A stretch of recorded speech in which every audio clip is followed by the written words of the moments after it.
Marami pong salamat, Mr. Chairman. Sa YouTube, sabi po ninyo kanina, lahat ng election misinformation, katulad po ng mga contents that might negatively impact free and fair democratic elections, ay tinatanggal po ninyo, sir. Tama po. Mr. Chair, certain types of election misinformation po, Mr. Chair. Kasi po ngayon, actual po yung nangyayari sa akin. Ako'y binabas po ng, hindi naman po masyadong marami. Ngunit dahil nga po dun sa pagkakasabi ko na there is no such thing as West Philippine Sea, meron pong isang Commodore na tumawag sa akin na traitor. Do you understand, attorney, the word traitor? Yes, Mr. Chair. Yun ba ay shocking? Yun ba ay incendiary? Yun ba ay demeaning or inappropriate language for a member of Congress like me?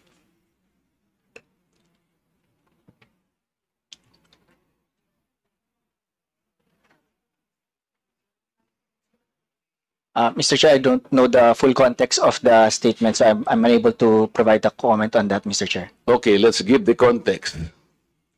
Nung po kasing nakaraang hearing, ang nagsuggest po na i-educate po natin ang ating mamamayan sa mga nangyayari sa West Philippine Sea, ito po ay pinasimulan po ng CICC. Siya po yung executive director po ang nagsabi na kung ang pag-uusapan po yung complexities surrounding this troubled sea, ay kailangan po nating ma-educate, ma-impormahan lahat ng ating mamamayan.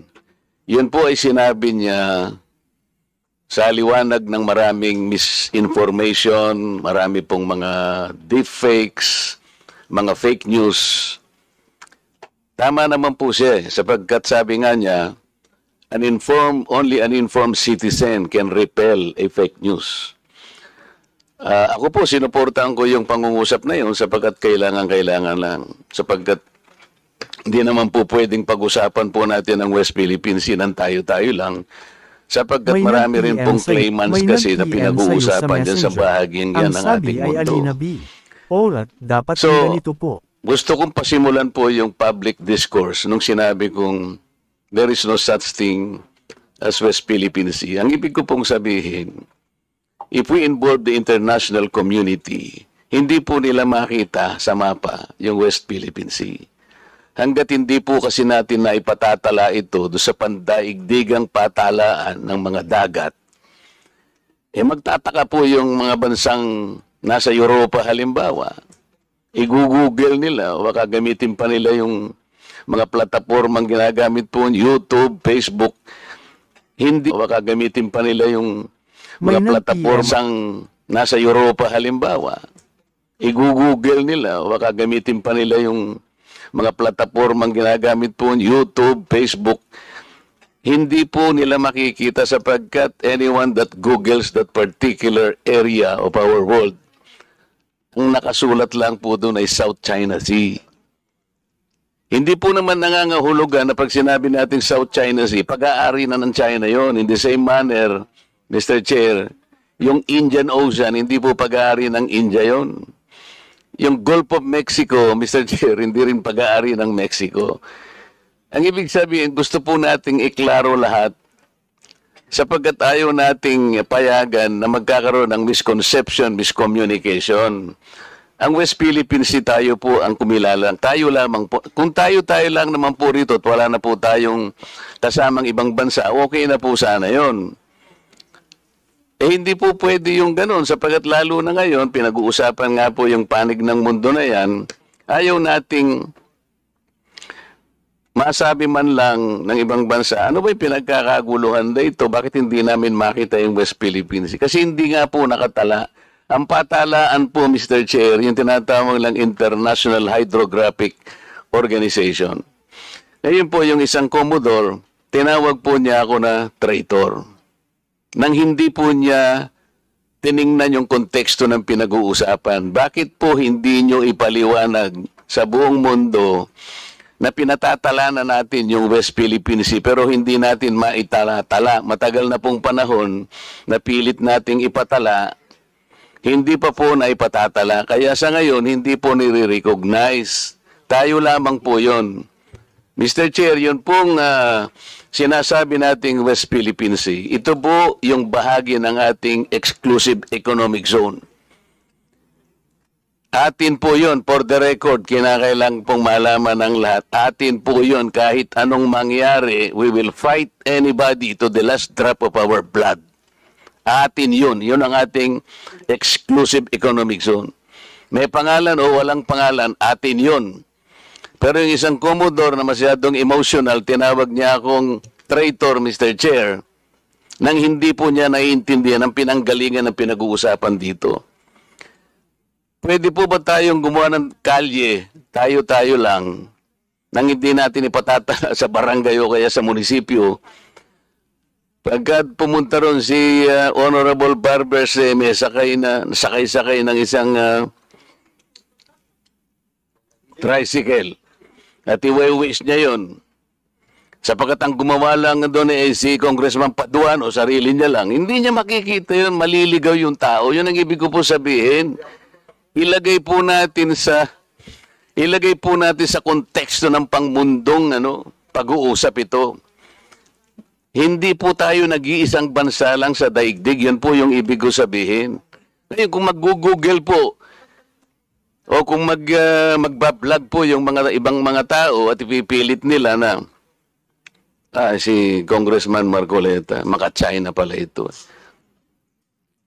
Mr. Representative po ng YouTube. Kasi pag tinignan niyo po yung YouTube, lilitaw yan. Marcoleta pro-China. Paano po ninyo ipaliliwanag sa tao na hindi po ako pro-China? Ngayon po lumalabas, pag tinignan niyo po yung YouTube,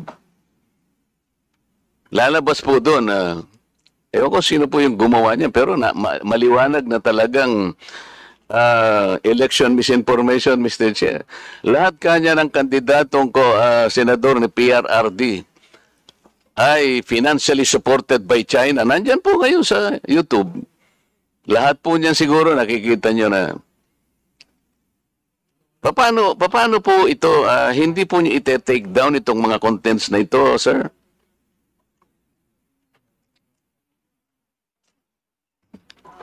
So kung meron pong magre-report nung content, i-assess po yung content against sa mga polisiya po. At, Makikita po ninyo doon, sir, na I was called a traitor at yung statement ko raw is a disservice to the nation. It came from no less than the spokesman of the Philippine Coast Guard. I believe he is here. May I request, Mr. Chair, that the Commodore sit in front or near us because there is still a vacant seat here. Kung babalik po sa Google, Mr. YouTube, ito kumakalat, lumalakad, but you are not doing anything to control this. So ang daming, ngayon nagbabas sila sa akin, si Marcoleta, pro-China. Ngayon may lumitaw na naman through your platform. Lahat po ng senador na kagrupo ni ganito, lahat po sila ay pinopondohan po ng China. Nandito ngayon. I will show it to you before you leave, sir, na lumilitaw na naman dito. So kasama po ako doon sa grupo na yon na pinipinance ng China. Ganun po eh. So it becomes now an election misinformation that will impact on the credibility. Yun po yung ating gustong ayusin, yung misconception and misinformation. Lumitaw lamang po kasi sa kawalan ng information na hindi pa po natin naipatala, Commodore. Hindi pa nakatala talaga officially. Tayo-tayo po, walang problema eh. Kung tayo-tayo lang. Sapagkat yung bahagi na yun ng ating karagatan, may pangalan man yan o wala. Sabi ko nga sa iyo kanina, tayong dalawa ilaban natin yun hanggang sa huling patak ng ating dugo. Atin yun at walang makakapagpabago doon. Ang problema, nagkakagulo tayo because of that misconception. Walang masamang tinapay doon, Mr. Chair. I want to explain that. Ngayon, ako nagpapasalamat ako sa iyo at sinabi mo ngayon at naliwanagan na hindi mo pala sinabi yung I am a traitor. So salamat kahit nahuli. Sabi nga natin, Mr. Chair, huli man daw at magaling, nayahabol din. Kaya lang ang problema ko ngayon, Mr. Chair, yun pong kumakalat na akala nila sinabi mo. At lumaki nga, sapagkat siguro, dahil medyo nasaktan naman ako, nakapagsalita ako ng wag nating depensa ng sariling atin na magiging emotional tayo o kaya nagpapakagago tayo. So, kaya lumaki ng lumaki dahil lamang doon. But the context, Mr. Chair, the context is gusto nating huwag gamitin ang misconception or misinformation, lalo na ng mga vloggers, sa lahat po ng bahagi o aspeto ng ating buhay. Ang West Philippine Sea ay atin, Commodore. Yes. Because this is the exclusive economic zone of the country. And there is no changing that fact. Kahit anong magbali-baligtarin natin ang mundo natin, atin ito. Kaya lang ipatala po natin yung pangalan para po hindi gamitin sa misinformation. Mr. Chair, thank you very much. Well, I think we have seen one of the ill effects of misinformation. I think everybody will agree to that. That is one of the ill effects of fake news or